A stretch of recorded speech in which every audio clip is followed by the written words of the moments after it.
ایک کوا پیاسا تھا، جنگل جنگل گھومتا تھا، اس کو ملا ایک گھڑا، گھڑے میں تھوڑا پانی تھا۔ کوے نے ڈالا کنکر، پانی آیا اوپر، کوے نے پیا پانی، ختم ہماری کہانی۔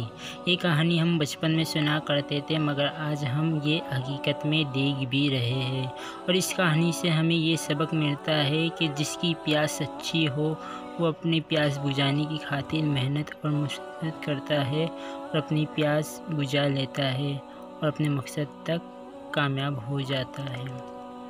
آپ اس ویڈیو میں دیکھ رہے ہیں باقاعدگی سے کہ کوا کس طرح اپنی پیاس بجھانے کے لیے ایک ایک کنکر پانی میں ڈالتا جا رہا ہے اور پانی اوپر آتا جا رہا ہے، اور یہ جو ہم کہانی بچپن میں سنا کرتے تھے اسے حقیقت میں دیکھ بھی رہے ہیں۔ اللہ سے دعا ہے کہ ہمیں محنت کرنے کی توفیق عطا فرمائے اور کامیابی سے سرفراز فرمائے۔